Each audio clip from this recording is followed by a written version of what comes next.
Bonjour tout le monde.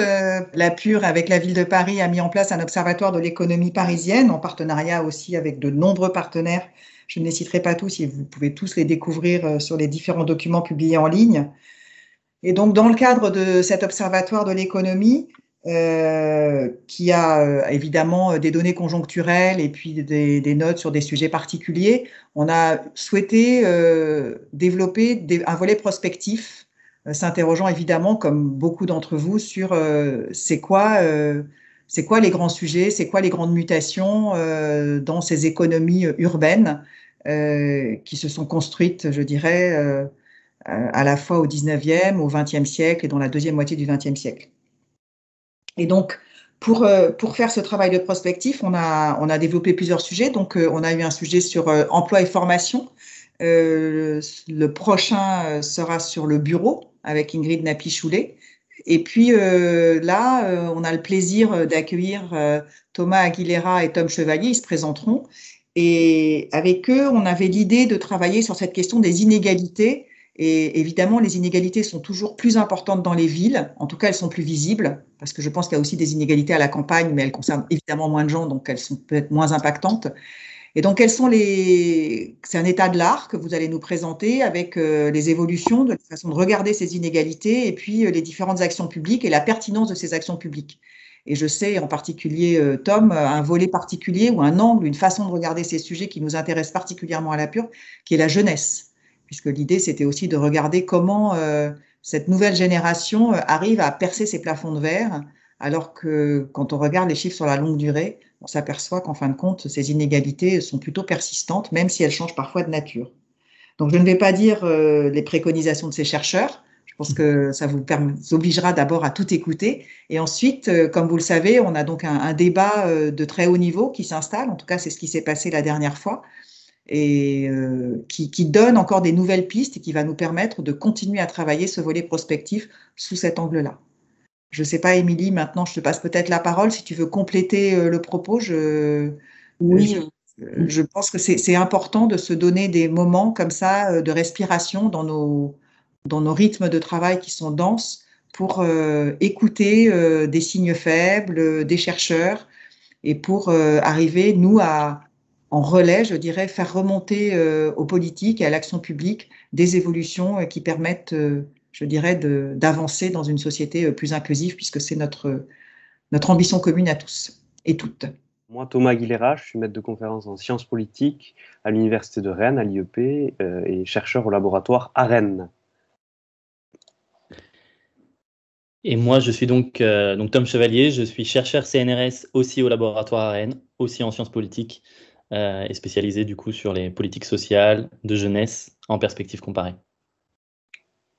On a essayé un petit peu de regarder quel était l'état des lieux des recherches en sciences sociales, en langue française, en langue anglaise, qui avaient traité la question des inégalités et la question de la régulation des inégalités, donc avec cette double perspective, essayer de comprendre les transformations des inégalités, ce qu'on a appelé les recompositions, au XXIe siècle et la façon dont les États et les collectivités territoriales tentaient de les réguler. Donc on va donner des pistes, des tiroirs qu'il est possible d'ouvrir et on trouvera toujours des travaux qu'on n'a pas mentionnés, des problématiques qu'on n'a pas mentionnées. Mais c'est un point de préambule à évoquer puisqu'on ne va pas vous présenter de nouvelles recherches qu'on aurait fait nous au cours des 3 derniers mois sur les inégalités, notamment sur les inégalités territoriales ou sur la jeunesse suite à la pandémie par exemple, mais simplement essayer de faire une cartographie des travaux existants. Donc les interlocuteurs et vous avez davantage de données que nous certainement sur ces sujets, donc d'où la discussion qui va s'ensuivre. En tout cas, merci pour votre invitation de nouveau.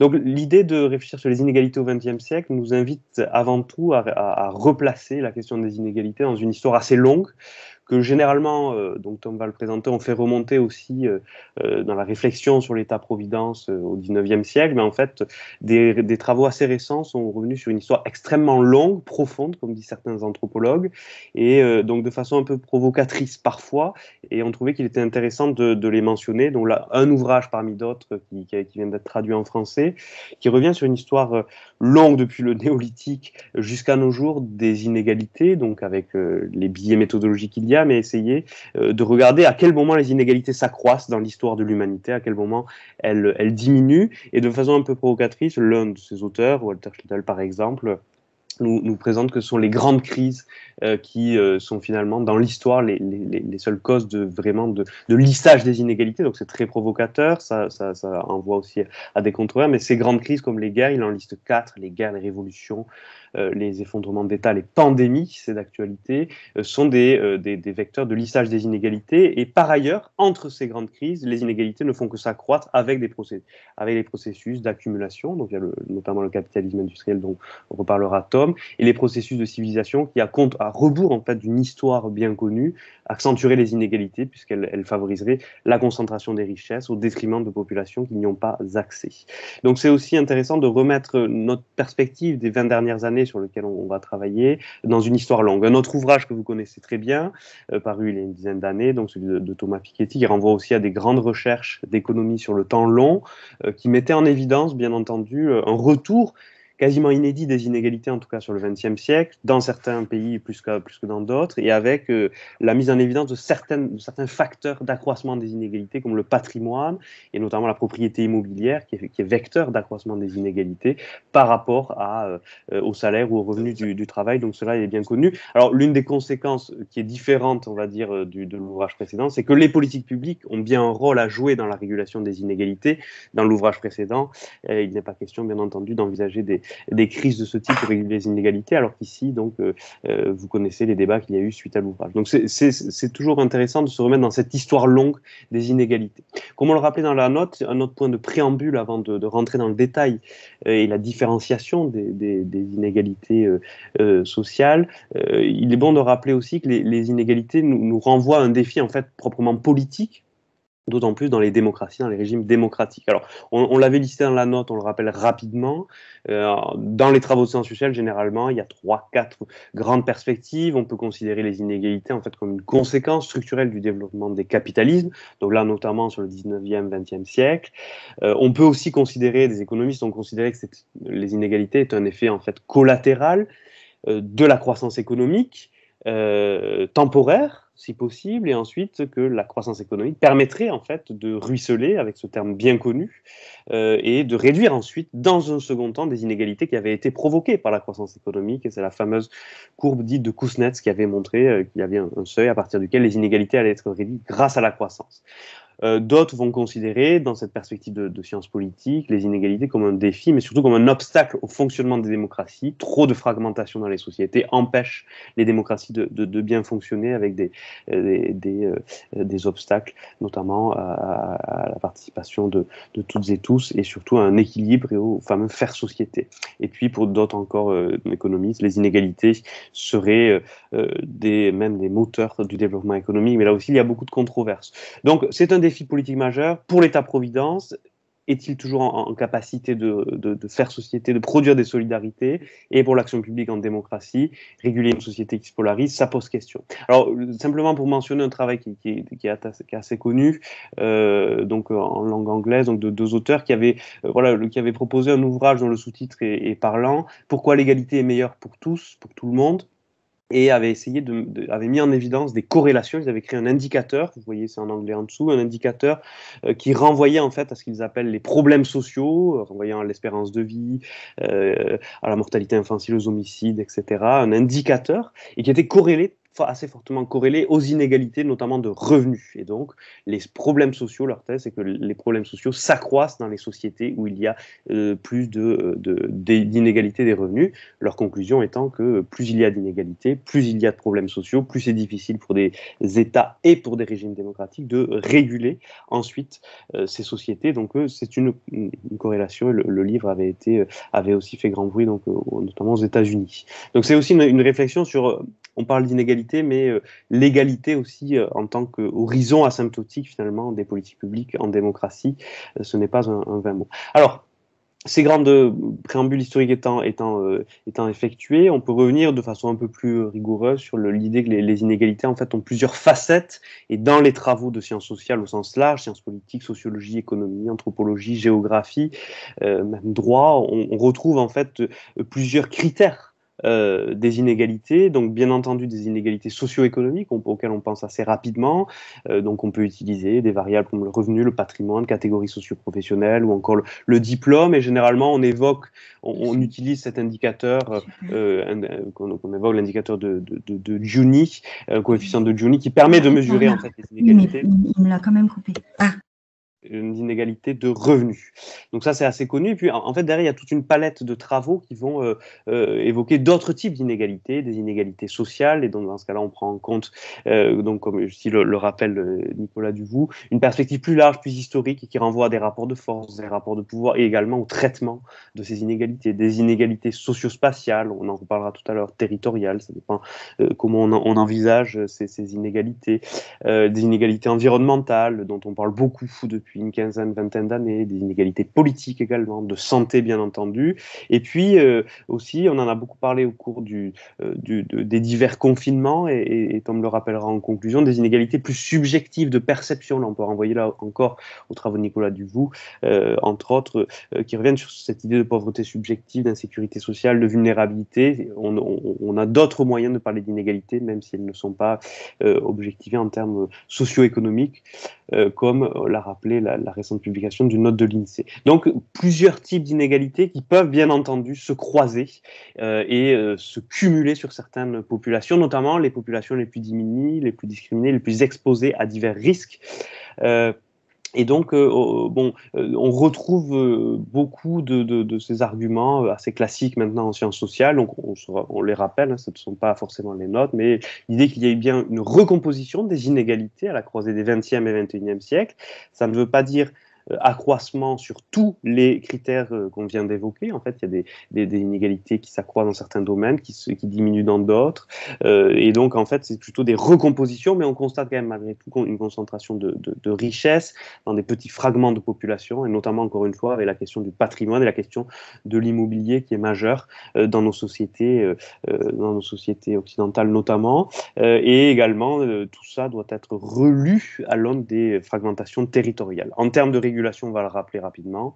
Là aussi, c'est bien connu. Une grande littérature, beaucoup de travaux sur l'État-providence, la façon dont il s'est construit autour de la régulation au niveau national sur des territoires nationaux, des inégalités socio-économiques, des inégalités territoriales, parfois, pas toujours, mais également des politiques publiques. Beaucoup de travaux qui montrent que les politiques publiques produisent beaucoup d'inégalités, notamment soit en laissant dans l'ombre des inégalités territoriales à l'échelle infranationale qui se développent, soit en ciblant de façon différenciée des territoires, on va le voir. Et donc, les politiques publiques ont deux visages, produisent également des inégalités. Et dernier point qu'il est nécessaire de rajouter de nos jours, les crises également donnent lieu à beaucoup d'écrits, beaucoup de textes, beaucoup d'études pour essayer de comprendre dans quelle mesure les crises ouvrent, exacerbent des inégalités, ou au contraire les lisent, comme on l'évoquait en préambule. Et donc, il y a plein de possibilités, tout dépend des conditions et surtout des critères dont on parle. Alors, je vais enchaîner après cette introduction de Thomas sur la première partie qui a trait du coup plutôt au niveau national, donc l'enjeu des inégalités au niveau national et donc les types de politiques publiques qui peuvent les réguler à cette échelle d'action publique. Alors le premier aspect, c'est comme disait Thomas, si on resserre un peu la focale pour pas être dans le temps long sur plusieurs siècles des enjeux des inégalités, souvent on resserre en fait aux 2 derniers siècles, au 19e, au 20e siècle, mais même un petit peu auparavant. Par exemple, donc Robert Castel a fait une chronique du salariat, une chronique de la régulation des inégalités qui va jusqu'au Moyen-Âge et qui montrait bien, c'est ça un peu le point qui est important dans son ouvrage, que la question sociale, c'est-à-dire l'enjeu de la régulation des inégalités, elle ne disparaît pas, elle n'augmente pas puis diminue, c'est tout un enjeu de métamorphose, c'est-à-dire ces formes changent au fur et à mesure des changements économiques. Et du coup, ce qui montre, c'est qu'avec l'industrialisation, on a un certain type de question sociale qui se met en place, surtout au 19e siècle, et c'est ça qui va déboucher sur l'enjeu de l'État social, comme une réponse à cette montée des inégalités due au capitalisme industriel. On a un peu la même idée chez Karl Polanyi, hein, c'est un peu vraiment les deux auteurs centraux sur l'émergence de l'État-providence. Donc Karl Polanyi montrait qu'il y avait ce mécanisme, ce processus qui s'était mis en place au 19e siècle de libéralisation des marchés, donc de tous les marchés en général, y compris donc du marché du travail. Et cette libéralisation du marché du travail avait provoqué donc des inégalités. ce qui posait le problème du désencastrement donc, des individus, c'est-à-dire désencastrer des protections traditionnelles, et que ce désencastrement provoqué par la libéralisation des marchés avait appelé un contre-mouvement de la société pour se protéger, et ce contre-mouvement de la société avait été passé par deux options, soit l'option autoritaire, hein, dans la première partie du XXe siècle, ou plutôt totalitaire même, et de l'autre côté, la version plus démocratique liée à l'État-providence, qui était donc la réponse à ce désencastrement. Et donc l'État-providence est né pour répondre à cet enjeu des inégalités provoquées par l'émergence du capitalisme industriel et plus précisément autour de l'enjeu des risques sociaux. Famille, vieillesse, santé, accident du travail. Toutefois, même si c'est un processus qu'on voit dans... toujours avant, Thomas. Toutefois, si c'est un mécanisme, un processus qu'on voit dans tous les pays, cela intervient sous des formes très différentes d'un pays à l'autre, et là ça renvoie donc à la très fameuse typologie des régimes d'État-providence de l'auteur danois Espen Andersen, qui a du coup théorisé trois formes d'État-providence: le régime libéral, le régime social-démocrate, le régime conservateur corporatiste, où en gros l'idée c'est que chacun de ces régimes ne fonctionne pas de la même façon, n'a pas les mêmes objectifs. Donc il y en a c'est la redistribution, il y en a c'est la lutte contre la pauvreté, il y en a c'est la préservation du statut. On ne donne pas la même place à la famille, au marché, à l'État en fonction des différents régimes. Le régime libéral donne beaucoup de place au marché. Le régime conservateur corporatiste, donc plutôt lié aux pays continentaux comme la France, donne beaucoup de place à la famille. Tandis que la troisième forme d'État-providence, le régime social-démocrate, donne beaucoup de place à l'État avec des modes de solidarité et des politiques publiques universelles, par exemple dans les pays nordiques. Voilà, donc c'est vraiment très important cette idée qu'on a des États-providence qui émergent un peu partout dans le monde à la fin du 19e siècle, au début du 20e siècle, mais qui s'institutionnalisent de façon très très différente au long du 20e siècle. Vas-y, passe Thomas. Et ces différences d'institutionnalisation des États-providence, ça a des effets sur la régulation des inégalités et la stratification sociale. En gros, ce qu'on a pu voir dans la littérature, c'est que dans le régime libéral, on a de fortes inégalités. Voilà, c'est un régime qui donne beaucoup de place au marché.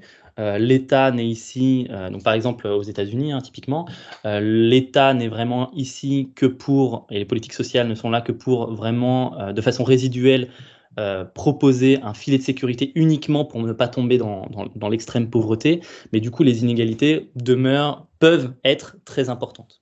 Toutefois, à côté de ces grandes inégalités, on a le mythe dans le régime libéral de la mobilité sociale via l'éducation. Si les politiques sociales ne sont pas très développées dans ces régimes-là, il y a eu tout un courant de pensée, une première littérature qui a dit oui, mais l'éducation a été développée. Donc, par exemple, les États-Unis, très tôt, comparé aux autres pays, ont développé le secondaire, notamment la high school.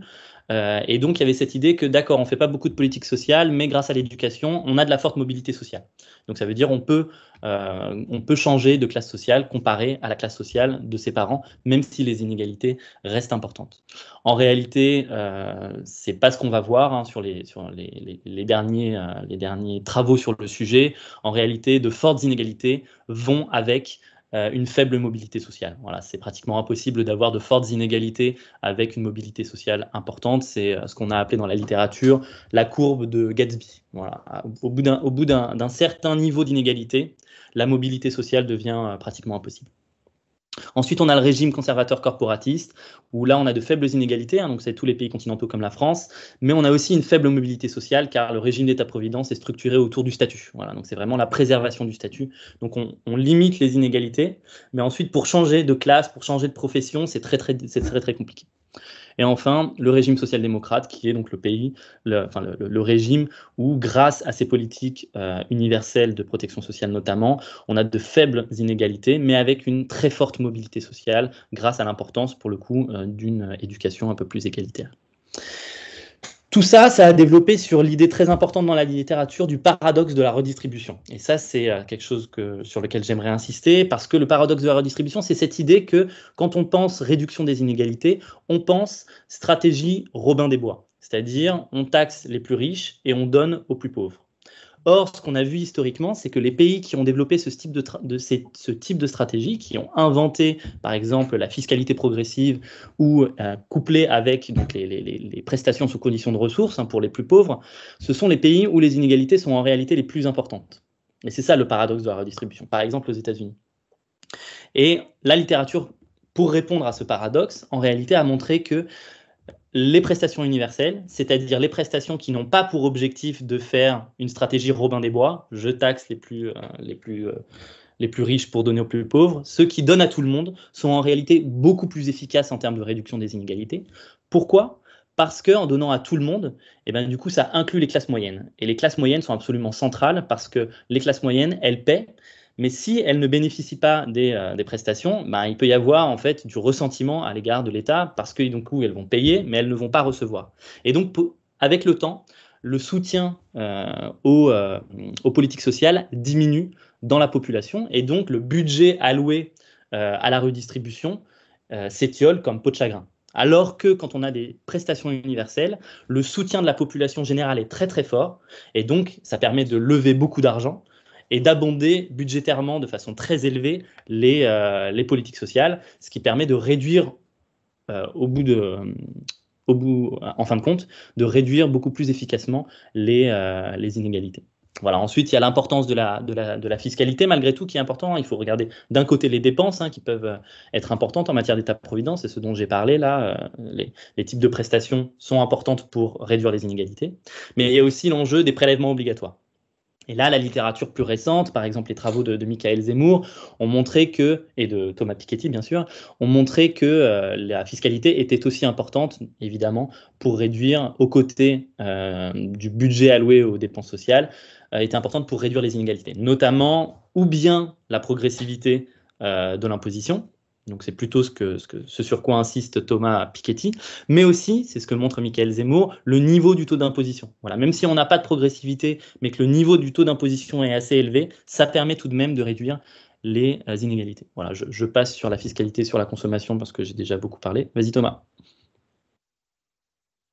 Alors, ce qu'il faut voir, c'est que ça, c'est vraiment ce qui s'est passé au XXe siècle. À partir des années 70, il y a un changement complet de contexte, notamment en matière d'inégalité et de forme que prennent ces inégalités. Il y a, tout d'abord, ça a été bien renseigné par tous les travaux de Thomas Piketty, évidemment, l'accroissement des inégalités patrimoniales et l'explosion des inégalités par le haut. C'est-à-dire quand on regarde uniquement les grosses masses d'inégalités par exemple, le rapport interdécile, c'est-à-dire le rapport entre les 10% les plus pauvres et les 10% les plus riches, ça explose pas, mais par exemple, si on regarde le top 1% ou le top 0,1%, là, ça explose. Voilà, c'est un peu l'apport des travaux de Thomas Piketty, mais c'est pas seulement à ces niveaux-là qu'il y a une transformation des inégalités, c'est aussi dû en général donc à différents processus structurels, la globalisation bien sûr, mais aussi, on l'oublie souvent dans le débat, mais c'est aussi très très important, le changement technologique qui impacte principalement l'industrie, alors que c'est autour de l'industrie que la réduction des inégalités au niveau des salaires a été possible tout au long du XXe siècle. Symétriquement, l'essor des services, qui est très très importante. Et enfin, l'enjeu plus récent de l'émergence des plateformes, avec les nouveaux outils comme les iPhones et les applis. Donc du coup, tout ça restructure les inégalités, notamment dans le marché du travail, avec de nouveaux clivages qui ont pris place, qui n'existaient pas à ce point-là auparavant. Le premier clivage, c'est le clivage entre l'industrie et les services, avec cette réduction de la place de l'industrie dans les différents pays, dans tous les pays. Alors plus ou moins, par exemple l'Allemagne comparée à, par exemple, le Royaume-Uni, préserve son industrie relativement, mais malgré tout, on a un processus de réduction de la place de l'industrie au profit de l'émergence des services. Or, du coup, ça recouvre à la fois des inégalités de genre, c'est-à-dire que dans l'industrie, on a surtout des hommes, alors que dans les services, on a surtout des femmes, mais aussi des inégalités monétaires, parce que les services sont souvent des emplois de plus faible qualité. C'est souvent des emplois précaires, pas forcément des emplois à durée indéterminée, pas forcément des emplois à temps plein, pas forcément des emplois avec de la protection sociale.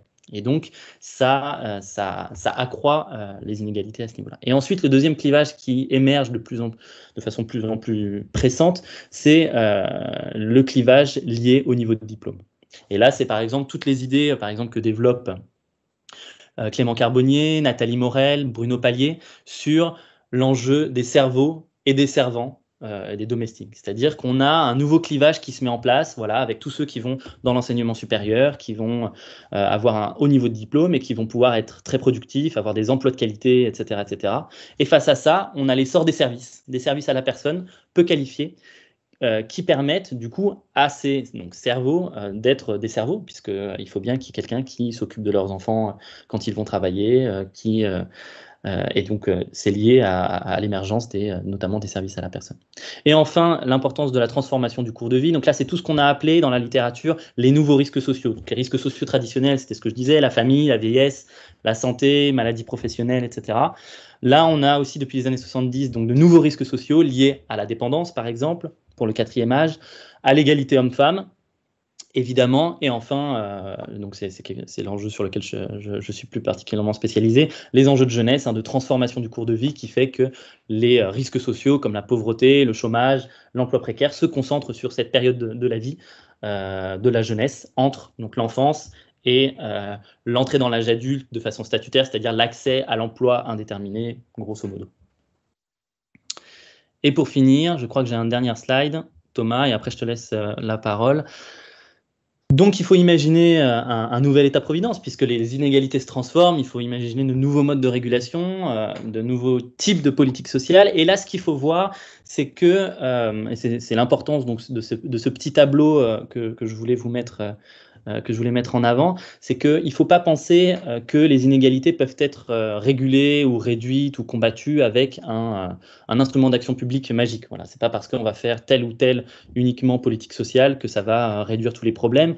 Il y a les inégalités sont multiples, comme vous avez pu le voir, elles sont très complexes, elles se métamorphosent, et donc en réalité, il faut vraiment avoir une perspective très macro, très synoptique des instruments d'action publique à disposition qui se complètent les uns les autres et qui sont plus ou moins efficaces pour tel ou tel type d'inégalité. Et donc là, dans le tableau, on voit bien qu'il y a le premier enjeu, c'est de quel type d'inégalité on parle. Est-ce que l'objectif, c'est de réduire par le bas les inégalités, par exemple donc en luttant contre la pauvreté, ou est-ce que c'est lutter, par exemple, contre les inégalités par le haut de la distribution. Donc ça, c'est tous les enjeux liés aux travaux de Thomas Piketty avec le top 1%, top 0,1%. Ça, c'est le premier enjeu. Le deuxième enjeu, c'est à quelle étape de l'économie la politique publique intervient. Et ça, c'est très important parce que quand on pense État-providence, quand on pense protection sociale, on est bien dans la post-production. C'est-à-dire qu'on a d'abord les inégalités primaires, celles qui ont été créées sur le marché du travail, qui sont intervenues, et ensuite, du coup, les politiques sociales permettent de réduire, grâce à de la redistribution, ces inégalités. Mais on peut aussi agir sur les inégalités directement dans la création des inégalités primaires sur le marché du travail. Et donc, on peut avoir des politiques publiques pré-production, c'est-à-dire avant même l'entrée sur le marché du travail. Et là, c'est toutes les politiques, par exemple, qu'on a appelées d'investissement social. Les politiques liées à la petite enfance, à l'investissement dans le capital humain des individus, éducation préscolaire, mais aussi enseignement supérieur, la formation professionnelle au sein des politiques de l'emploi. Voilà, donc ça, c'est tout ce qui a trait à la pré-production. Et ensuite, on a la production, c'est-à-dire tout ce qui intervient directement sur le marché du travail et qui a des effets très forts en termes de régulation des inégalités. Par exemple, il y a beaucoup de travaux qui ont émergé, qui ont été faits ces derniers temps, contrairement à la doxa qu'on avait un petit peu il y a quelques années, il y a une dizaine d'années, sur le rôle du salaire minimum, par exemple, qui était plutôt mal vu par les économistes. Aujourd'hui, ça revient en arrière. Il y a de plus en plus d'études qui montrent que le salaire minimum, en réalité, n'a pas trop d'effet sur le chômage. En revanche, il a des effets très forts en termes d'inégalité de salaire. Voilà, il permet de maintenir les niveaux de salaire de façon relativement élevée et donc de lutter contre les inégalités. Voilà, je m'arrête là. Thomas, vas-y, tu peux enchaîner. Donc, la question qui se pose lorsqu'on regarde cette littérature sur l'État-providence et les différentes possibilités de produire, d'imaginer un nouvel État-providence, c'est la question territoriale. Alors, tout dépend de ce qu'on entend par territorial. En tout cas, on peut, dans un premier temps, essayer de penser la façon dont cet État-providence a des déclinaisons aux échelles infranationales, et ça a été très peu pensé en fait, dans tous les travaux que Tom vient d'évoquer, à quelques exceptions près. Donc ici, on mentionne un ouvrage assez connu, qui revient, qui a été traduit donc sur les nouvelles frontières du social, et notamment de cet État-providence qui évoque l'idée de la transformation spatiale de ces États-providence, notamment en Europe. Mais il y a un chapitre, si vous voulez, sur les questions de régionalisation, d'européanisation, donc les régions comme nouveaux acteurs du welfare. Et donc ça permet de mettre le doigt sur une complémentarité sur la question notamment des inégalités territoriales, et essayer de penser ces sujets-là à d'autres échelles.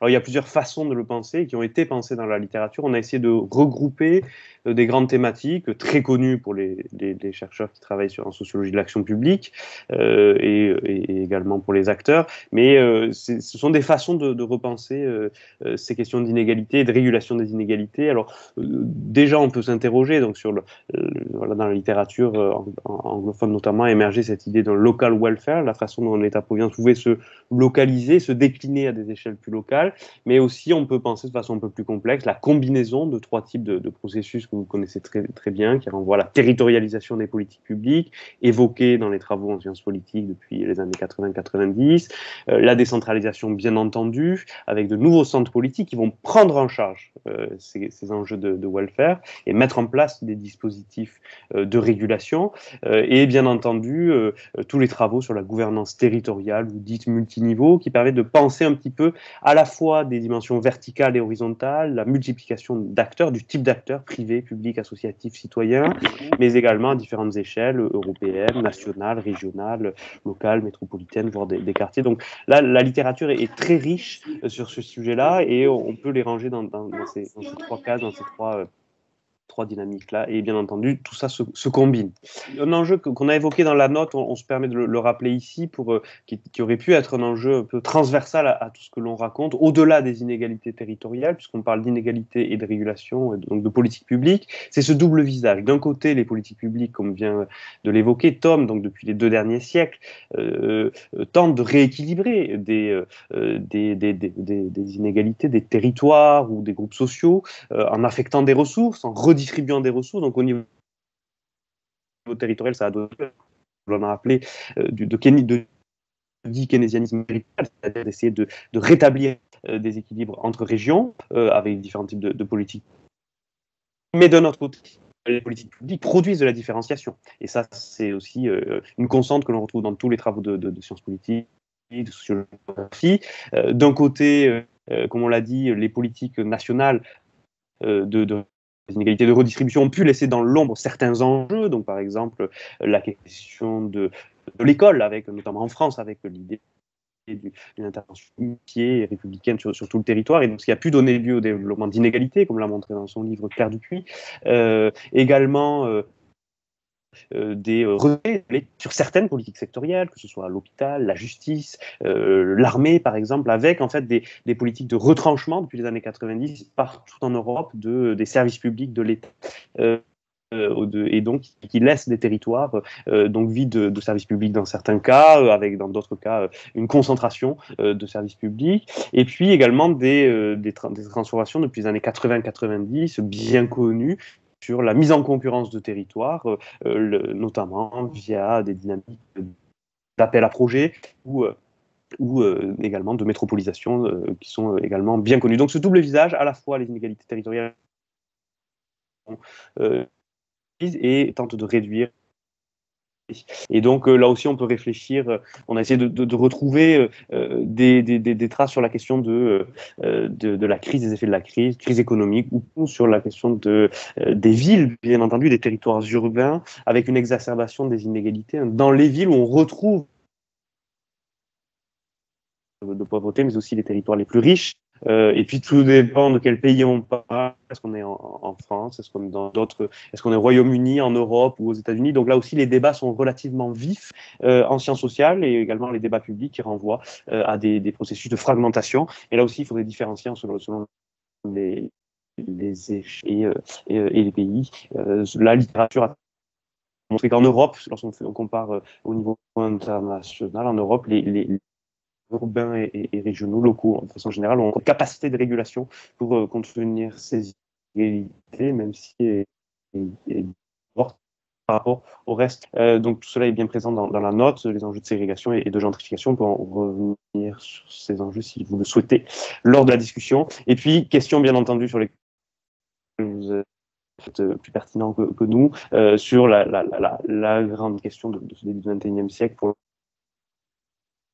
l'organisation, à la fois comme dynamique mais aussi comme processus politique, avec des réformes métropolitaines qui partout dans le monde ont été mises en place, avec des registres de justification et de mise en œuvre très différentes, mais on retrouve toujours plus ou moins l'idée de la métropolisation, en tout cas les réformes métropolitaines, ce changement d'échelle géographique et politique permettrait de mieux réguler les inégalités.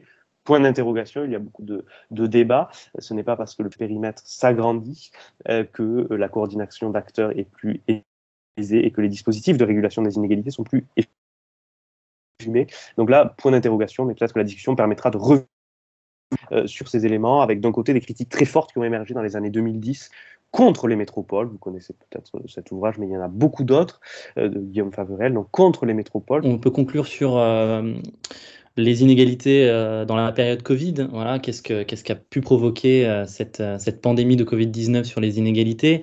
Alors, on a plusieurs ouvrages qui sont sortis et qui ont parlé donc d'explosion des inégalités. Qui sont mentionnés sur la slide. On l'a vu sur les inégalités par rapport en termes de santé. Donc ceux qui ont été les plus exposés à la violence du virus, à la mort, ce sont donc des classes sociales, ce sont les classes sociales les plus défavorisées. Donc on a de fortes inégalités sociales en termes d'exposition à la mort et au virus. Donc par exemple pour les femmes, les bas revenus, les personnes racisées, et aussi en matière, donc c'est aussi lié à ce dont je vous parlais tout à l'heure sur les cerveaux et les servants, et ces servants qui sont en réalité ceux qui ont été en première ligne pendant les périodes de confinement, tous les travailleurs du care, les chauffeurs de bus-taxi, personnel de sécurité, etc., etc. Ce sont tous ces individus qui n'ont pas pu travailler à distance, comme la plupart des cadres, et qui, du coup, ont été beaucoup plus exposés au virus. Donc, on a d'abord ces travaux qui ont bien souligné l'importance des inégalités sociales par rapport au virus. Après, sur l'explosion des inégalités de ressources, les inégalités de conditions de vie, là, c'est beaucoup plus compliqué. Donc, il y a les premiers travaux qui commencent à sortir, mais en réalité, ça dépend des auteurs, ça dépend des analyses, ça dépend des indicateurs, ça dépend de beaucoup de choses. Par exemple, alors que donc, les ouvrages que je viens de souligner donc, l'explosion des inégalités. On a par exemple la note récente de l'INSEE qui a micro-simulé le taux de pauvreté pour 2020 et les différents indicateurs d'inégalité pour 2020. Et ce qu'ils ont trouvé, c'est qu'il y avait une stabilité du taux de pauvreté en 2020, contrairement à ce qu'on aurait pu croire, à tous les discours qu'il y a eu sur l'explosion de la pauvreté, le million de pauvres supplémentaires, etc. Et pour l'expliquer, ils affirment qu'en réalité, ça n'a pas développer la pauvreté dans le sens où ça élargit le périmètre de la pauvreté, c'est-à-dire plus de personnes qui n'étaient pas pauvres et qui désormais sont pauvres, mais ça a intensifié les niveaux de pauvreté. Ça veut dire les ménages qui étaient déjà pauvres, en réalité, sont devenus encore plus pauvres. Mais donc du coup, c'est pour ça qu'on a eu une stabilité du taux de pauvreté.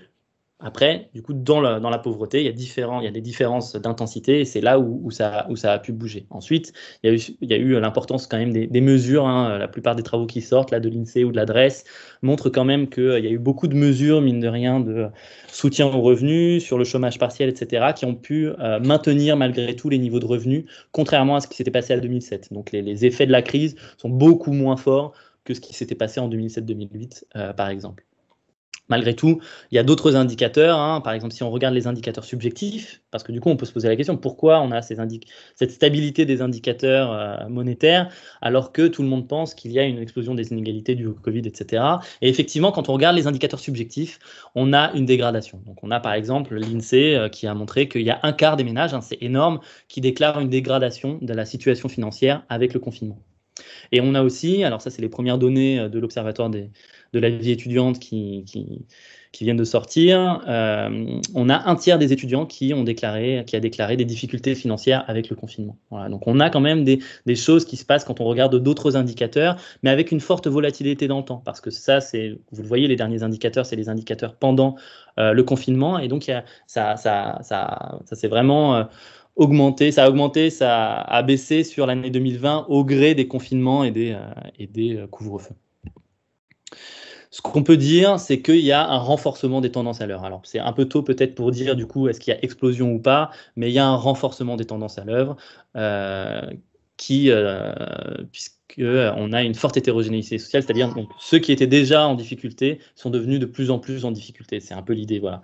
Et que le profil de ces individus, c'est toujours les mêmes, toujours ceux qui renvoient donc, aux nouveaux risques sociaux. Ce sont les jeunes, les femmes, les peu qualifiés, les individus en emploi précaire et souvent d'origine étrangère, par exemple. Et donc, ça appelle donc, une adaptation de l'action publique sur le sujet. Et je finis par là. Hier ou avant-hier, je ne sais plus, il y a par exemple donc, le rapport de l'Observatoire des inégalités qui vient de sortir cet ouvrage où, pour chaque enjeu, on a un expert qui propose des préconisations en termes d'action publique. Donc, en gros, ce qui ressort, c'est donc il y a 6 leviers d'action publique et ça rejoint la typologie que je vous ai présentée sur les différents instruments d'action publique à disposition. Voilà, il y a de la protection sociale, mais pas que. Il y a aussi des services publics, l'enjeu des services publics, il y a l'enjeu de l'action directement sur le marché du travail. Voilà, il y a plein de choses à disposition qui sont présentes, par exemple, dans cet ouvrage, et dans lequel j'ai écrit le chapitre notamment sur la jeunesse, où pour lutter contre, par exemple, donc la pauvreté des jeunes, l'enjeu de l'accès à un revenu, à un soutien au revenu pour les jeunes chômeurs est absolument central. Voilà. Donc je vais m'arrêter là, et puis donc on peut ouvrir la discussion. Si vous avez des questions, ce sera avec plaisir. Je voudrais, avant d'ouvrir l'espace de discussion, en profiter pour présenter très rapidement Juliette Delattre, donc, qui est chargée d'études à la Pure et qui a beaucoup travaillé pour préparer cette séquence et donc qui va participer à l'animation de ce temps d'échange. Donc on est vraiment ravis de pouvoir ouvrir cet espace de discussion. Entre le travail d'état de l'art que vous avez réalisé, Tom et Thomas, et puis le travail au quotidien d'acteurs de politique publique qui travaillent donc pour apporter des réponses et tenter de réduire ces inégalités. Donc on a pu échanger ces derniers jours avec certains d'entre vous pour préparer le temps d'échange autour d'une sélection de sujets, alors qui n'est évidemment pas exhaustive, hein, vous avez balayé des sujets extrêmement nombreux, mais donc des sujets qui sont au cœur de ces inégalités ou au cœur de la lutte contre ces inégalités, donc en matière de politique de la ville par exemple, en matière de politique en direction de la jeunesse, notamment pour l'accès à l'emploi des jeunes et l'accès à l'emploi de qualité des jeunes. Les politiques, l'accueil et la protection des publics les plus vulnérables, et puis question aussi des effets de la crise Covid, et notamment des publics qui ont pu passer au travers des mesures de soutien dont vous avez parlé, un peu entre les mailles du filet. Donc, ce qu'on propose, c'est de vous laisser réagir en prenant quelques instants pour vous présenter, si vous en êtes d'accord, et puis ensuite nous dire donc quelle lecture vous faites de cette revue de littérature, quel regard vous portez-vous sur les politiques de résorption des inégalités qui sont menées sur le territoire, et puis leurs effets que vous constatez au regard de votre pratique. Donc, ce que je voulais passer la parole peut-être en premier à toi, Vanessa, si on est d'accord, Vanessa Benoît, donc, qui est directrice du SAMU social de Paris. Bonjour Vanessa, merci d'être avec nous. Bonjour tout le monde et puis merci beaucoup pour cette présentation passionnante. Déjà, j'avais trouvé la note super, mais la présentation était encore plus complète et stimulante. Et moi, j'y vois vraiment beaucoup de liens avec le travail qu'on fait au quotidien pour lutter contre l'exclusion en métropole parisienne et en région francilienne. Et peut-être je voulais partager 3 types de liens que je voyais entre tout ce que vous nous avez dit, tout ce que vous avez présenté et puis la manière dont on travaille. D'abord, redire que la métropole attire. C'est vrai pour les jeunes, les cadres, les classes moyennes, mais c'est aussi vrai pour les précaires. La Nuit de la Solidarité 2021 a montré que 25% des personnes en situation de rue étaient à Paris depuis moins d'1 an. Donc, ça peut être des migrants qui viennent chercher une vie meilleure, des jeunes qui sortent de l'ASE ou qui fuient une famille qui n'a pas accepté leur homosexualité ou juste des accidentés de la vie. En tout cas, ces personnes-là aussi viennent à la métropole. Ça, c'est un premier lien que je vois. La deuxième, c'est que ces personnes sont souvent déjà dans des situations précaires. Toujours Nuit de la solidarité de 2021, 45% des personnes sont arrivées à Paris sans logement. Donc, c'est des personnes qui arrivent avec peu de ressources ou alors avec des plans que j'appellerais des plans débrouille. Voilà, la chambre dans un foyer de travailleurs migrants d'un oncle, un canapé, un hébergement en échange contre service. Donc, c'est des choses extrêmement précaires. Ou alors, ils sont dans des statuts d'emploi qui sont extrêmement précaires. C'est tout ce que vous nous avez dit sur les travaux non déclarés, les travaux avec peu d'heures. L'Observatoire du SAMU social a travaillé sur les salariés de l'hôtellerie-restauration depuis le Covid et ça montre ça très précisément. C'est que c'est des gens qui étaient déjà dans des statuts d'emploi extrêmement précaires et pourtant, l'hôtellerie-restauration, c'est vraiment une fonction métropolitaine. Et puis, troisième type de précarité, c'est ce que vous avez dit aussi, c'est des personnes d'origine étrangère, souvent en situation irrégulière. Ça peut être des jeunes, des femmes, donc des personnes en fait qui sont moins bien soutenues par les politiques sociales et donc la moindre difficulté, qu'elle soit personnelle ou qu'elle soit systémique comme le Covid, crée une dégringolade. Et donc, troisième idée, pour moi, ça revient vraiment à interroger les fonctions d'accueil de la métropole et qui les assure. Il y a un rôle des politiques sociales d'État, puisque ces politiques sociales aujourd'hui excluent des personnes qui en ont besoin. Et puis, il y a le sujet de la politique d'accueil des migrants qui n'existe plus réellement aujourd'hui et qui est pourtant une responsabilité de l'État. Il y a le rôle que peut jouer la ville. La ville de Paris, elle est plutôt volontariste en la matière. On peut penser à la bulle, à son soutien aux politiques d'hébergement, mais son action rencontre des limites qui sont des limites d'échelle, des limites elle n'a pas les bons leviers, enfin voilà. Et puis, il y a toute une fonction d'accueil qui est portée par des solidarités de proximité, tous les Parisiens et autres franciliens qui se mobilisent pour aider les personnes, toutes les solidarités de voisinage. Ça, c'est aussi quelque chose qui est permis par la métropolisation et par la densité. Donc, juste pour conclure mes trois constats, ce n'est pas des choses nouvelles que je dis, mais par contre, comme vous, je pense que le Covid a montré que les plus précaires étaient à la fois plus exposés aux conséquences sanitaires et économiques de la pandémie et qu'ils étaient indispensables. Un seul exemple, les livreurs. Je ne sais pas ce qu'on aurait fait sans les livreurs. Je pense que la majorité des livreurs, ils ont 0 couverture sociale. Donc voilà, mon espoir, c'est vraiment qu'on puisse réfléchir et réinventer un État-providence qui ait du sens et qui fonctionne notamment dans les métropoles dans le sens d'une lutte contre les inégalités. Merci beaucoup, Vanessa. Je pense que vous aurez des réactions par rapport à ça, Tom et Thomas, mais peut-être qu'on peut prendre plusieurs réactions et ensuite vous redonner la parole si vous en êtes d'accord. Donc, n'hésitez pas, celles et ceux qui souhaitent intervenir, à lever la petite main là en visio pour voilà, proposer de prendre un peu votre tour. Sinon, je voulais, si tu nous entends, Olivier, peut-être Olivier Roquin, vous savez, de la ville de Paris, te passer la parole. J'essaie d'ouvrir ma caméra. Bonjour à toutes et à tous.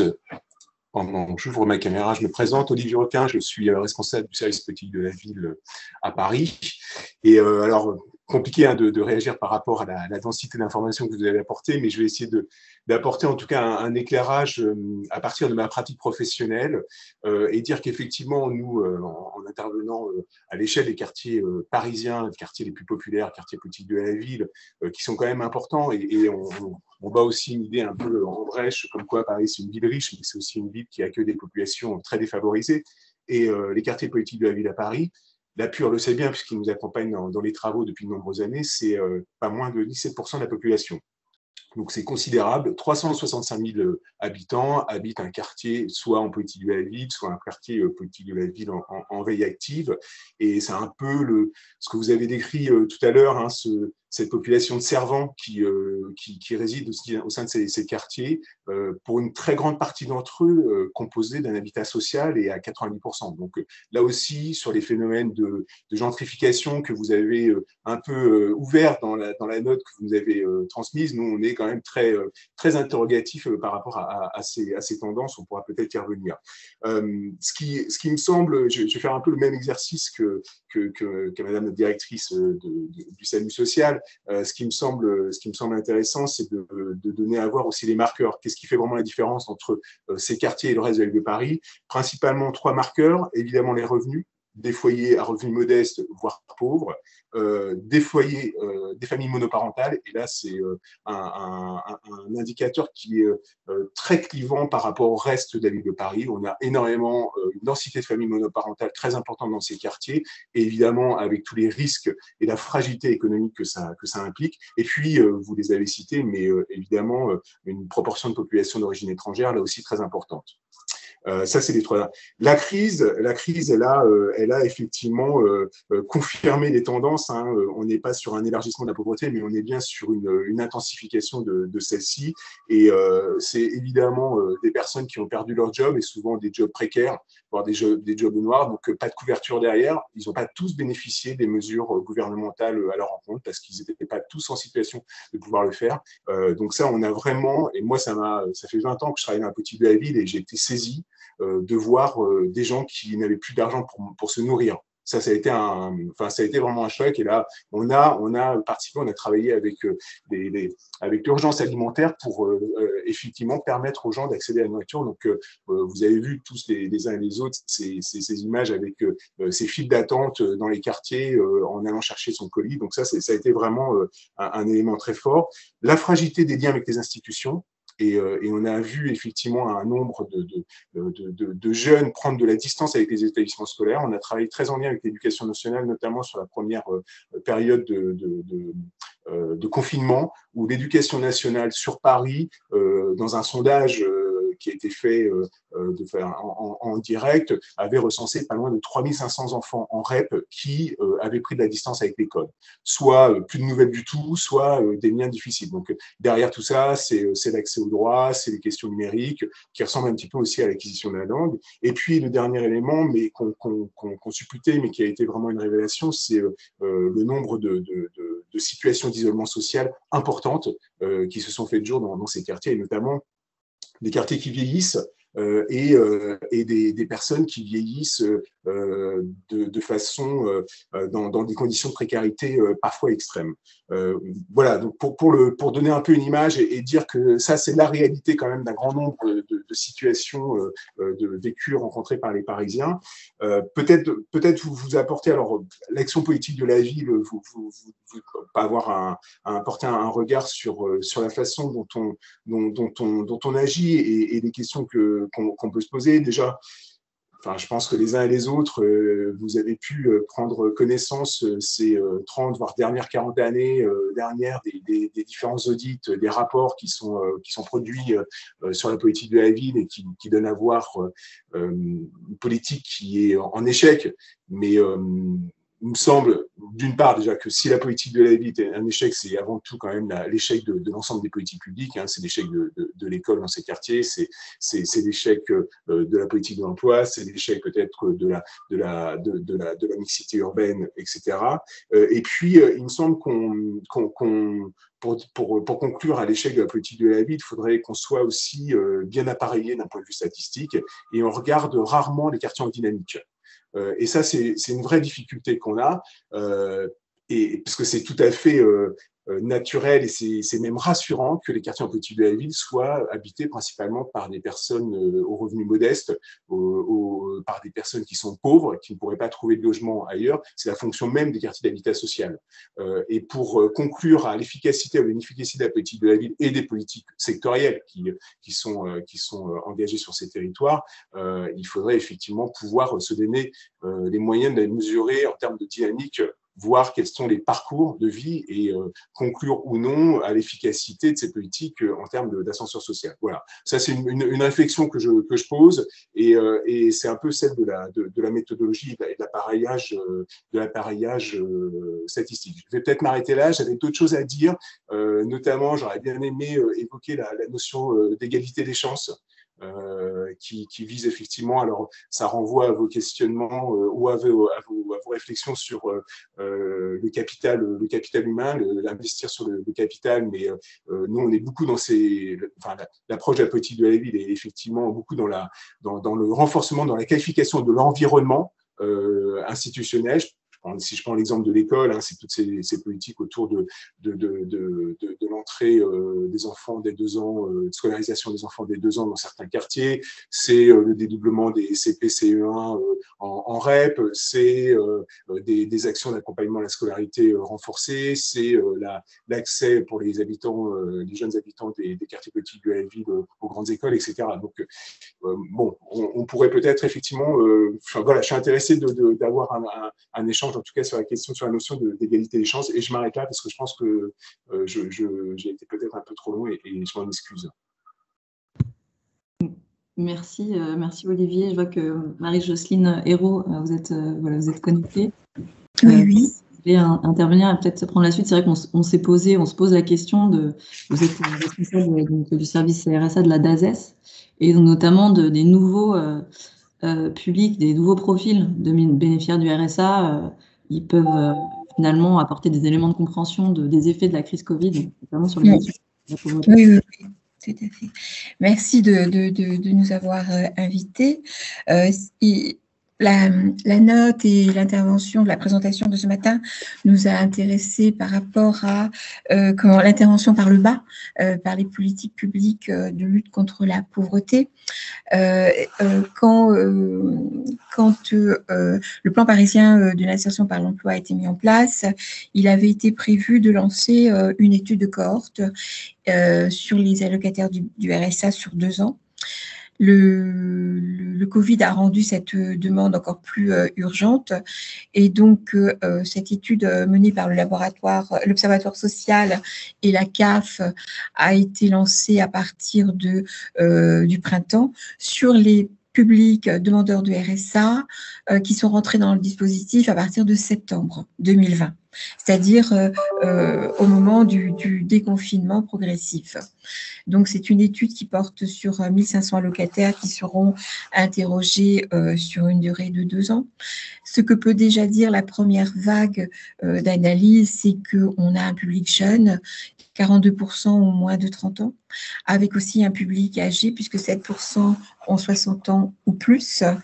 Donc, c'est les deux extrêmes, avec une surreprésentation de l'ordre de 12% des familles monoparentales et surtout des diplômés. 56% des nouveaux entrants sont diplômés, donc 31% ont un niveau de Bac+5. Donc, on va voir lors de la prochaine vague si ces diplômés ont pu sortir du RSA seuls parce qu'ils ont suffisamment de ressources et de compétences pour trouver du travail seuls. Et parmi les diplômés, donc 59% ont moins de 30 ans. Ce qui veut dire pour nous 2 éléments, c'est que ils ont demandé le RSA au cas où, mais aussi parce que peut-être que les solidarités familiales déjà sollicitées pendant le confinement ont eu besoin d'un relais, et peut-être aussi parce que leurs économies ont nécessité qu'il y ait une alternative. Et sur les personnes sans diplôme et de 60 ans ou plus, pour nous, c'est la question de l'accompagnement des publics NER, c'est-à-dire ni en emploi, ni en retraite, que la question se pose. On a également demandé au laboratoire de Sciences Po, au LIEP, d'intervenir sur des études de trajectoire sur les effets de la crise. Alors effectivement, les premiers résultats montrent que le secteur de l'hôtellerie, restauration, tour et commerce représente 70% des emplois salariés sur Paris. Or, c'est l'emploi salarié à Paris qui est en difficulté, puisque on a, malgré la reprise sur Paris, le salariat n'a pas vraiment repris comme précédemment. On a aussi constaté que avant l'entrée dans le dispositif RSA, 34% des demandeurs de RSA avaient un emploi précaire, CDD et intérim, ce qui vient conforter la difficulté, et 29% avaient un CDI. Donc là, la réflexion est sur les raisons qui ont conduit les personnes à mettre fin à leur CDI. On ne peut pas appréhender parce qu'on n'a pas tout à fait les outils, mais on est interpellé par le nombre de démissions sur des secteurs comme la restauration, et 24% n'avaient jamais travaillé. Donc, on est, nous, sur ces données-là pour adapter notre accompagnement. Parallèlement, on a pris connaissance du rapport de l'UNEDIC en avril dernier qui disait que 8 personnes sur 10 seront impactées par le nouveau calcul de l'indemnisation chômage et que plus d'1 million de personnes auraient une allocation journalière beaucoup plus faible, ce qui veut dire qu'il y aura forcément un impact sur le nombre de demandeurs de RSA.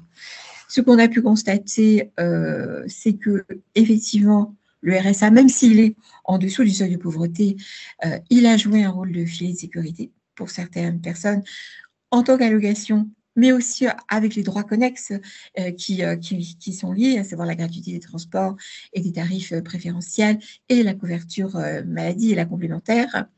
Pour nous, l'urgence et l'enjeu dans nos politiques publiques d'insertion, c'est d'accompagner ces publics, de les accompagner le plus tôt possible, parce que plus le temps passe et plus le risque de perdurer dans le dispositif RSA augmente.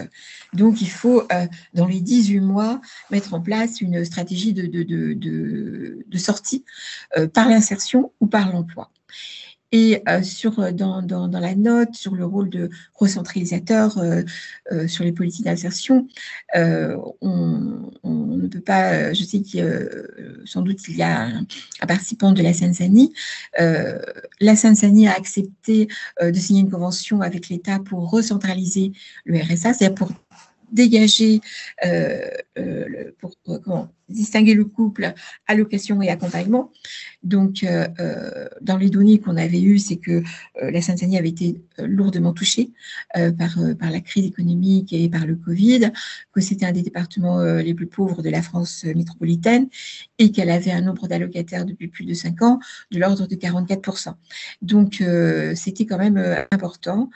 Moyennant quoi, dans la Convention, il y a un engagement fort de la Seine-Saint-Denis d'intensifier ses efforts en matière de politique d'insertion. Et ce qui est intéressant également, c'est de constater que d'autres départements qui n'ont pas du tout les mêmes profils et n'ont pas non plus les mêmes profils sociaux des publics sont également demandeurs de cette recentralisation du RSA. Je pense à l'Aisne, la Creuse, la Corrèze, la Gironde ou les Landes. Et on en revient donc, et c'est mon dernier point, sur la réflexion sur les politiques d'insertion, l'allocation de solidarité et l'accompagnement. Quand il y a eu la réflexion sur le revenu universel d'activité, dans le cadre de la stratégie de lutte contre la pauvreté qui avait été lancée par Olivier Noblecourt, il y avait toute la réflexion sur le revenu universel d'activité. Et Jean-Jacques Dupérou avait dit, plus la détresse est grande, plus le système est opaque. Et effectivement, il n'est pas du tout évident de se retrouver dans les différentes prestations et dans les différents minima sociaux, surtout sur les bases ressources à calculer. Dans certains cas, on prend ça, dans d'autres cas, c'est la fiscalité, etc. Et pour faire le lien avec la note qui nous a été présentée, il y a toute la réflexion sur le revenu d'existence, sur le revenu de base inconditionnel, qui viendrait pour partie donc non quérable et qui viendrait du coup renforcer la sécurité financière des publics, une façon aussi d'assurer une protection sociale quand aujourd'hui le salariat n'est plus le principe, notamment au niveau des cotisations et avec le développement de tout ce qui est ubérisation, etc. Donc voilà les 3 petits points de réflexion sur les politiques d'insertion que je voulais vous présenter en lien avec la note. Merci. Merci beaucoup Marie-Jocelyne. Peut-être que, avant de prendre d'autres réactions, on peut vous redonner la parole si vous souhaitez, Tom et Thomas, pour réagir à votre tour. Et puis, il y a pas mal des éléments qui ont été là présentés qui font un lien direct avec la note d'état de l'art que vous avez réalisée. Il y a plusieurs sujets que j'ai notés, mais la question du revenu universel, par exemple, sur lequel vous pouvez peut-être réagir. La question aussi de l'attractivité de la métropole vis-à-vis de certains publics particulièrement vulnérables, et du coup le rôle en regard de ces publics à jouer justement en réponse pour apporter une protection, un accueil digne. La question de la politique de la ville et puis justement de l'analyse qu'on peut faire de ces différents effets et comment peut-être progresser dans l'évaluation de ces impacts. Enfin voilà, ces différents points. Et puis on vous laisse évidemment libre pour apporter des éléments de réponse qui sont intéressants par rapport aux points qui ont été soulevés.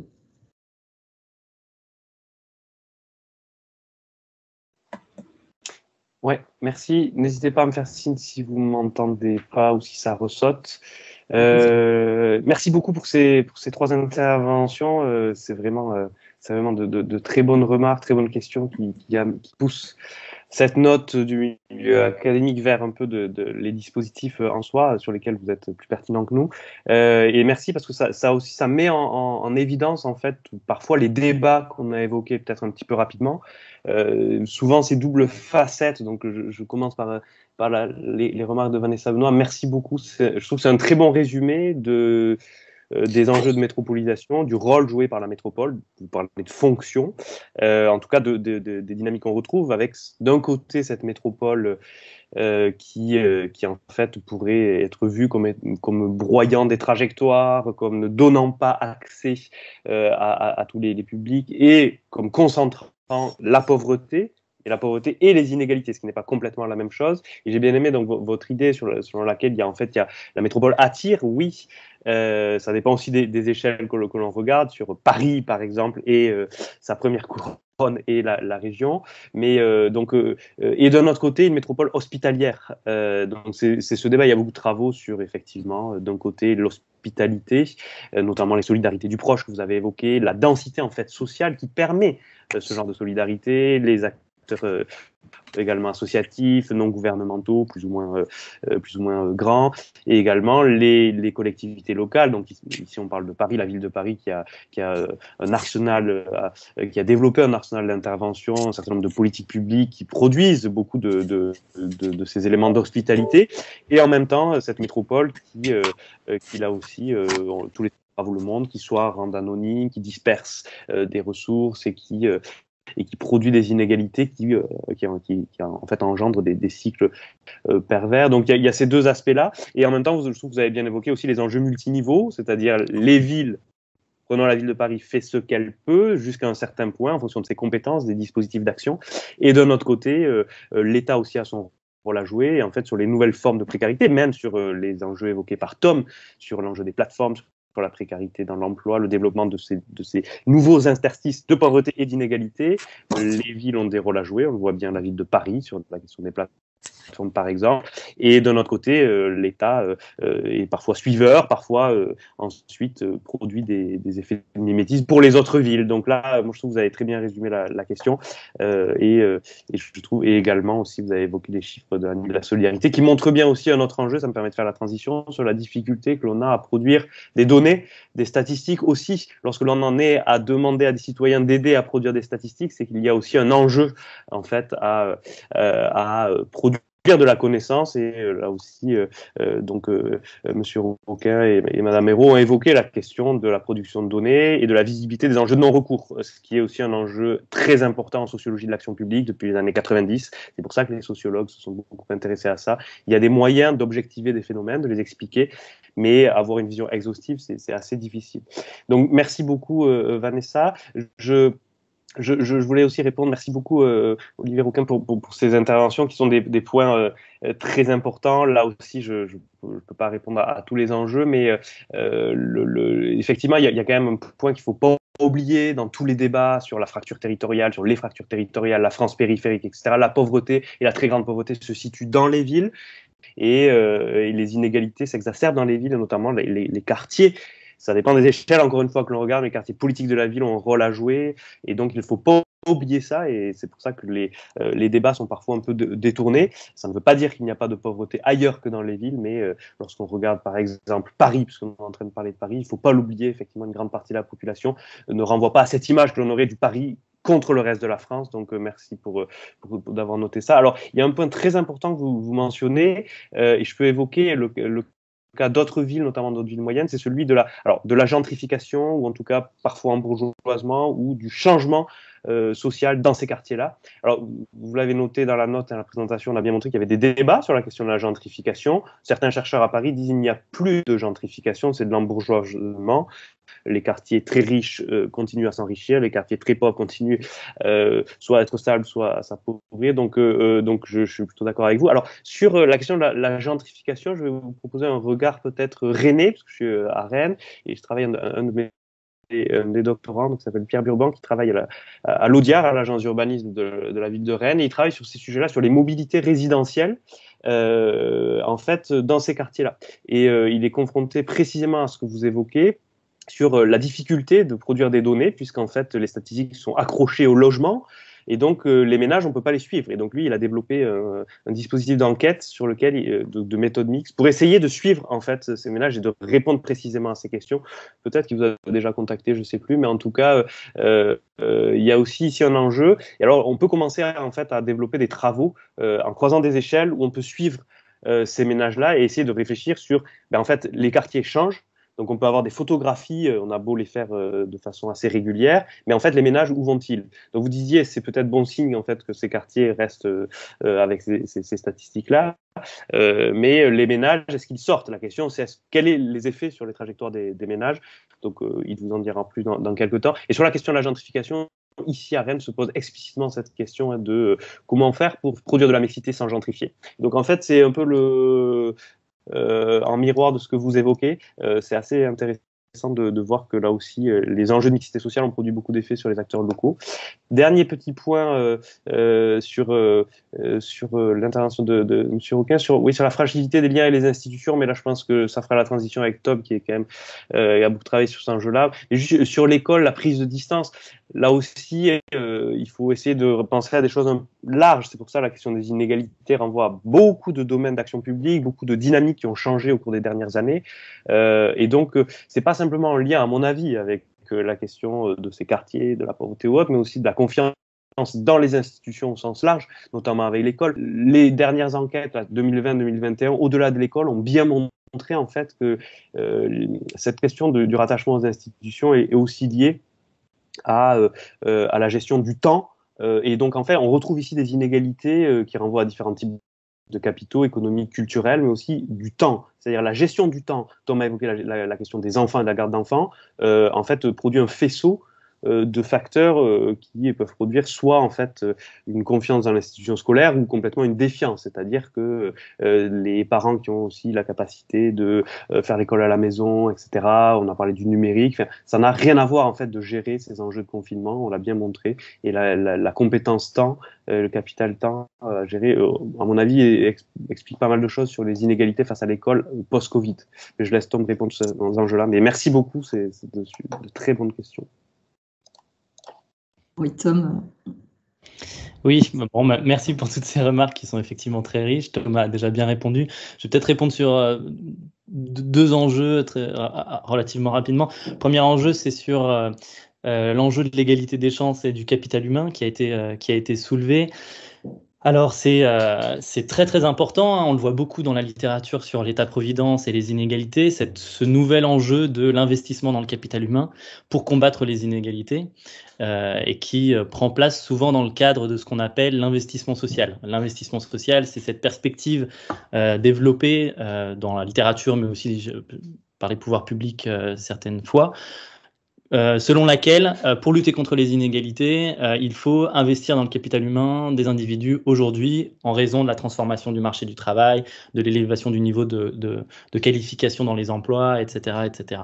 Et donc, cette perspective d'investissement dans le capital humain, elle vient à tous les âges de la vie, elle part de l'éducation préscolaire, l'accueil de la petite enfance, pour aller jusqu'à cette idée de formation tout au long de la vie, grâce à la formation professionnelle dans le cadre des politiques de l'emploi, en passant par le système éducatif classique, hein, le primaire, secondaire, supérieur. Donc, c'est l'idée de les nouvelles formes que doivent prendre l'État-providence, c'est notamment l'investissement dans le capital humain et plus seulement la protection sociale.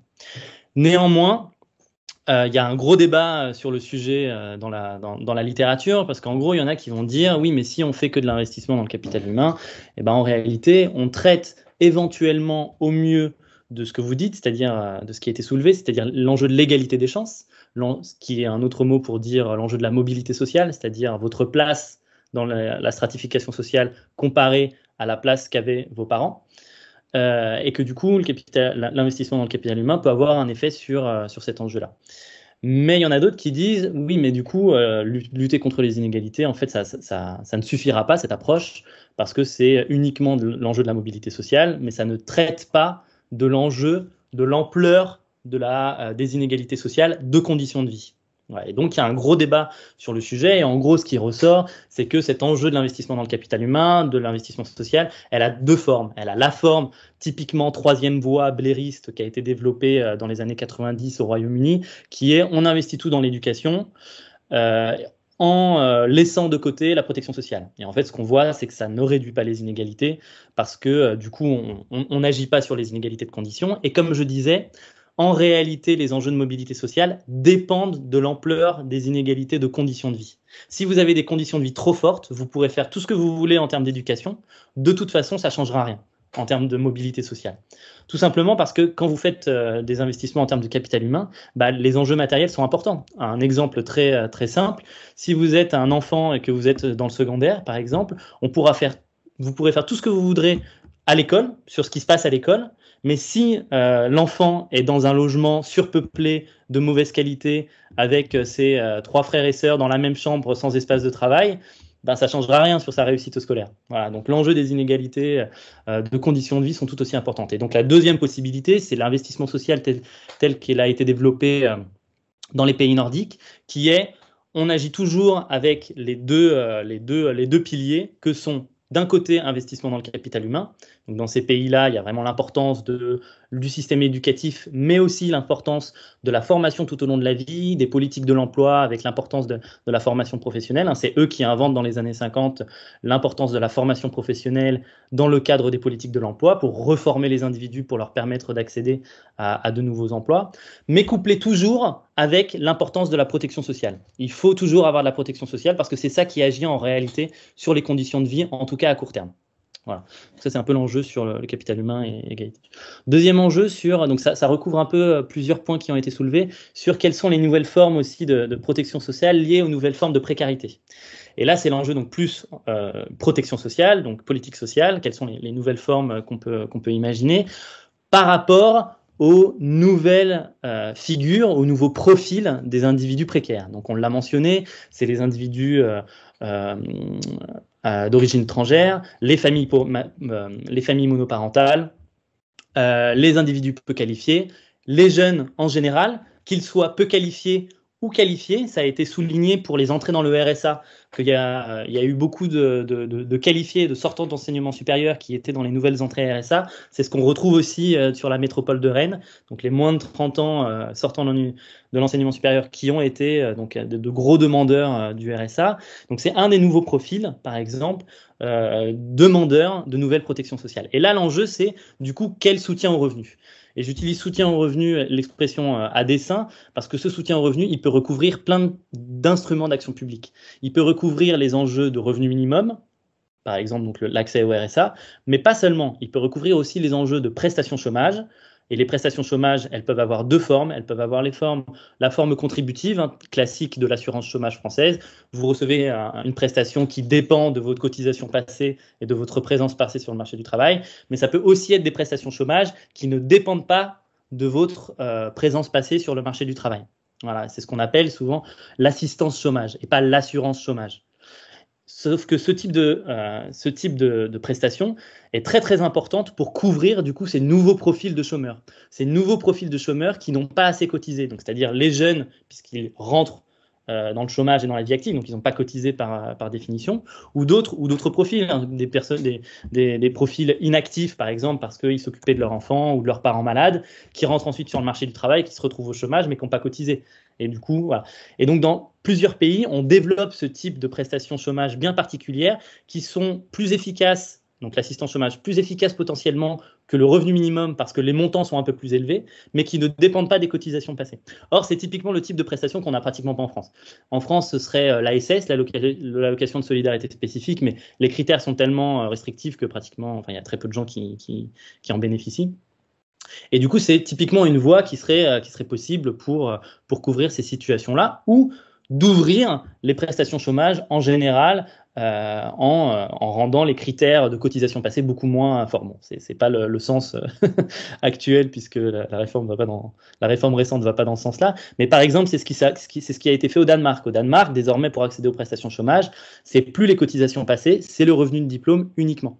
Et donc, par exemple, pour le profil des jeunes sortants d'enseignement supérieur, ils peuvent avoir accès aux prestations chômage. Voilà, c'est typiquement un profil qui peut avoir accès aux prestations chômage, et donc à des montants beaucoup plus élevés que le revenu minimum, et donc beaucoup plus efficaces pour lutter contre les inégalités. Et du coup, ça c'est un peu l'alternative à opposer au revenu universel.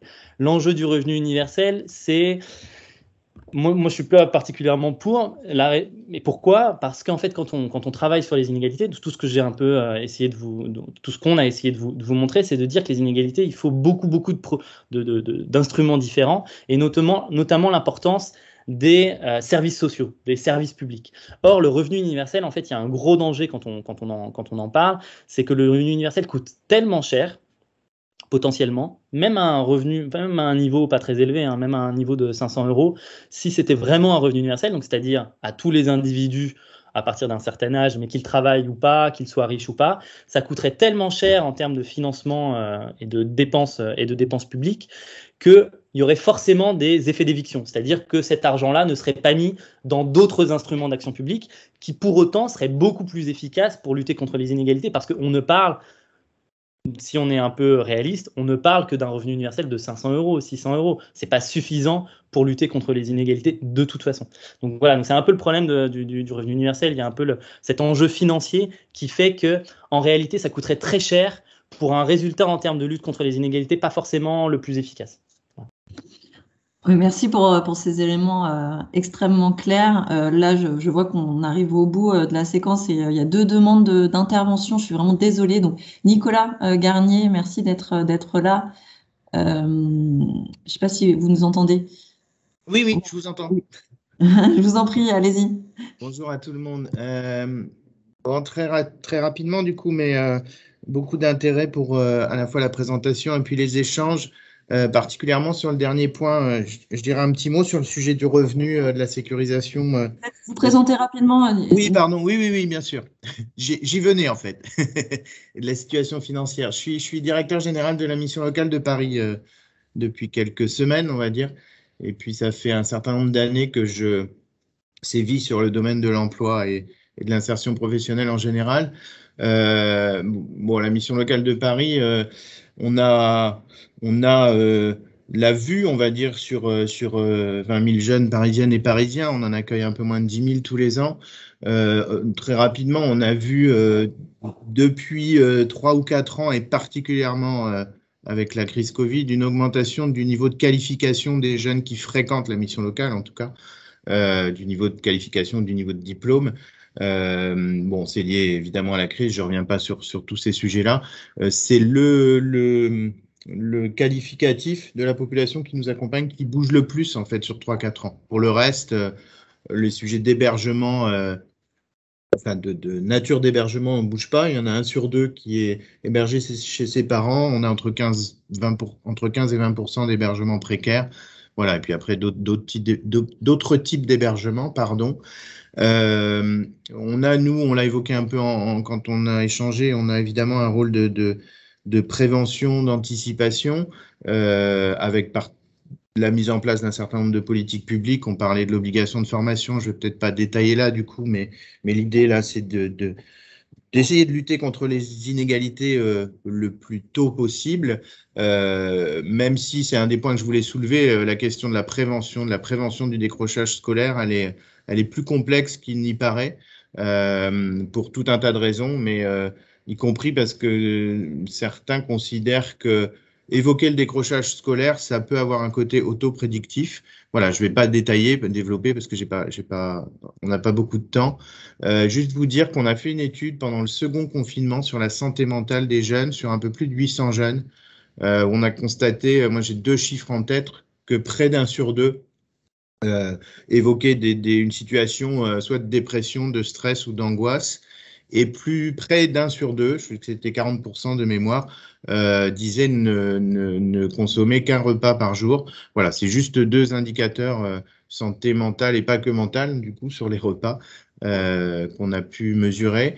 Et puis, je voulais, moi, m'arrêter sur 2 points. Le premier, ça ne vous étonnera pas, je crois qu'on en a déjà parlé, mais je pense que la crise, elle a évidemment impacté en particulier la jeunesse parisienne et que c'est nécessaire aujourd'hui de s'y intéresser et de travailler ensemble à une nouvelle évaluation des besoins des jeunes ou une évaluation des nouveaux besoins des jeunes sur le territoire, sur tous les sujets insertion, inclusion, emploi, hébergement, formation.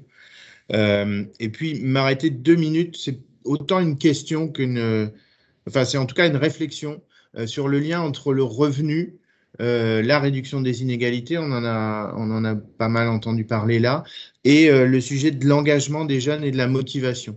On a aujourd'hui évidemment une ligne assez claire, y compris avec les dernières annonces autour du contrat d'engagement. Le jeune qui s'engage dans un parcours peut accéder à une allocation ou l'allocation permet aux jeunes de s'engager dans un parcours. Il me semble, moi, que le lien entre allocation et engagement et motivation, il n'est pas aussi direct ni simple que ça. Et moi, je m'interroge beaucoup, mais vous avez répondu en partie, en tout cas évoqué le revenu universel. Je ne sais pas si c'est un sujet de revenu universel, mais est-ce que la sécurisation financière, elle doit forcément être liée à un engagement à s'engager dans un parcours, avec tout ce qu'on sait d'une population jeune qui n'est pas forcément dans une démarche mécaniste sur ce sujet-là ou systématique, ou est-ce qu'on doit d'abord privilégier la sécurisation financière en tant que sécurisation financière, on regarde la situation sociale et travailler à d'autres vecteurs de motivation. Et je terminerai par là. Il y a une étude de... j'ai oublié, je crois que c'est le Crédoc, enfin peu importe, qui a quelques semaines, qui démontre que dans plus d'un quart des cas, les difficultés ou les tensions sur le marché du travail sont liées aux conditions de travail dans un certain nombre de secteurs. Et du coup, je me dis aussi que la motivation des jeunes à aller vers l'emploi, elle est liée à la motivation à aller vers un certain nombre de secteurs qui recrutent, mais sur lesquels les conditions de travail peuvent être parfois un peu rédhibitoires. Voilà, j'aurais voulu dire plein d'autres choses sur la stabilité de l'emploi, dans l'emploi, etc., mais je m'arrêterai là. Merci beaucoup. Merci beaucoup pour ces éléments. Et donc, je vous propose de prendre encore 5-10 minutes, parce qu'on a déjà dépassé le temps, pour Céline Gipoulon vous permettre de réagir. Je vous en prie, vous nous entendez ? Oui, très bien. Merci beaucoup de me donner la parole. Je vais essayer d'être très brève. Merci pour la richesse de la présentation et des échanges. Je travaille à la métropole du Grand Paris et j'étais évidemment très intéressée par ce que vous avez évoqué sur les espoirs qui peuvent être induits par la création des métropoles en termes de réduction des inégalités et en même temps les difficultés induites par une coopération plus importante. La question que je me pose en termes de compétences, la principale compétence qui a été donnée à la métropole du Grand Paris pour faire levier sur ces inégalités, ou en tout cas, il nous semble que c'est la plus conséquente, c'est la politique du logement et de l'habitat, avec l'ambition de faire une politique du logement à l'échelle de la métropole. Et finalement, dans votre état de l'art, mais j'ai pas eu le temps de prendre connaissance de votre note à ce stade, j'ai l'impression que c'est un levier qui ne revient pas en tant que tel dans les politiques publiques que vous évoquez, même si quand on évoque accès aux services publics ou égalité face à l'école, évidemment, c'est lié au sujet du logement. Mais en parallèle, vous indiquez que la métamorphose des inégalités la plus récente est mise en évidence par les travaux notamment de Piketty. Elle repose sur le sujet immobilier, ou en tout cas, elle se traduit par le sujet immobilier. Et du coup, je me demandais si ça avait induit d'investir sur cette question du levier qu'a la puissance publique en termes d'immobilier, en termes de logement, ou est-ce qu'au contraire, on considère que c'est un levier faible par rapport au sujet de fiscalité et enfin, en gros, est-ce qu'on peut y croire, ou est-ce que, notamment dans un contexte comme celui de l'agglomération parisienne, on est sur une distorsion entre les dynamiques et les effets possibles d'une politique publique trop importants. Voilà. Oui, c'est une très bonne question. Je vous laisse réagir peut-être, Thomas, pour commencer. Merci beaucoup. Bon, je commence par là et puis Tom a aussi des remarques à faire sur le reste. Merci beaucoup pour cette question. Effectivement, celle du logement. Alors, elle est présente effectivement dans la littérature. Et alors, bon, là aussi, c'est exactement l'exemple pris par Tom tout à l'heure, c'est-à-dire que tout ça est lié, la question du logement. Prenons les conditions de logement, les autres leviers de politique publique peuvent être activés, mais il y aura toujours des inégalités persistantes sur ce côté-là. Et là, les données très claires des 2 dernières années sur le confinement, en fait, ont révélé ça, les conditions de vie / conditions de logement / espace aussi à accès à un espace ouvert, un espace de proximité, alors du coup qui n'est pas lié que au confinement, mais ça a révélé ça, produisent des effets très forts de façon rétroactive, si on peut dire, sur les autres types d'inégalités et sur les autres leviers possiblement activés. Donc c'est une question centrale. Moi, c'est la question qui me préoccupe le plus à titre personnel, donc j'y crois beaucoup. Mais il y en a plein d'autres en fait. Donc c'est pour ça que tout est lié. Alors le sujet immobilier et logement, peut-être déjà qu'on peut rappeler aussi la question immobilière est plus vaste peut-être, puisqu'en fait dans la question de l'immobilier se concentre aussi la financiarisation de l'économie, la possibilité de réguler les flux financiers qui en fait in fine se retrouvent dans les murs, dans l'immobilier qui est quand même un aspect majeur des sociétés du XXIe siècle. Donc, il y a l'immobilier qui est un enjeu, voir comment on régule ces flux-là, et la question du logement, bien entendu, est une question, est un levier fondamental, mais qui ne peut pas être déconnecté de ce que Tom évoquait sur aussi la place des jeunes, puisqu'on a parlé de logement aussi surpeuplé, des enjeux de décohabitation, des enjeux de mobilité. Puisqu'on parle de Paris, on parle bien entendu d'étudiants, donc on parle aussi des liens avec les autres villes moyennes, enfin, si on parle que de la France. Donc bien entendu, ce levier, moi je pense qu'il est crucial, mais il ne peut pas être déconnecté de tous les autres enjeux évoqués par Tom. On aura beau construire plein de logements, si les jeunes ne peuvent pas payer leur loyer, en fait, ça va être compliqué. Donc je laisse, mais moi j'y crois. L'exercice n'est pas simple et c'est vrai qu'on aurait plein de choses encore à dire, c'est passionnant. Alors très rapidement pour répondre à la première prise de parole, sur le revenu d'engagement, oui, je suis tout à fait d'accord. Ce qu'on voit, c'est qu'en France, on a l'idée qu'on passe par des dispositifs par rapport au revenu d'engagement, au revenu d'engagement, enfin au contrat d'engagement maintenant pour les jeunes. On a cette idée que ce sont des dispositifs de jeunesse, puisqu'on a une familialisation de l'action publique, donc on n'a pas la reconnaissance du statut d'adulte des jeunes, et donc on n'a pas une entrée dans le droit commun, et donc on passe par l'importance des dispositifs de jeunesse. Et le fait de passer par ces dispositifs de jeunesse, souvent donc on a une vision un peu négative, ou en tout cas sur le mode du déficit de la jeunesse, qui fait qu'on va plutôt d'abord passer par l'enjeu de l'engagement, l'activation, les devoirs, etc., pour ensuite éventuellement pouvoir permettre d'avoir un revenu et une sécurisation financière, comme vous l'avez souligné. C'est un peu ce qu'on a eu historiquement en France. Avant, il n'y avait même pas le volet allocation, hein, le volet revenu, il y avait juste le volet activation et devoir. C'est ce que Halima avait appelé l'activation sans protection. Aujourd'hui, ça a évolué un petit peu. On a la garantie jeune, puis maintenant le revenu d'engagement. Donc, il y a au moins une allocation. c'est mieux que rien. Mais on a toujours cette idée que, effectivement, le revenu est dépendant du coup de cet investissement dans l'engagement. Alors que dans d'autres pays, où il y a cette reconnaissance du statut d'adulte et donc l'entrée dans le droit commun des jeunes dès 18 ans, il y a cette idée que, donc par exemple les pays nordiques qui ont inventé les garanties jeunesse, il y a cette idée que c'est l'inverse. C'est d'abord le revenu, d'abord le soutien au revenu universel, quelle que soit la circonstance, puis son activation et l'accompagnement des individus sur le marché de l'emploi. Mais du coup, la logique est un peu inversée. C'est d'abord, vous avez une garantie de soutien au revenu qui dépend de votre situation. Donc, en fonction de votre situation, vous avez droit à une allocation différente. Qui est lié, donc si vous êtes qualifié ou pas qualifié, si vous avez travaillé avant ou pas, ce genre de choses.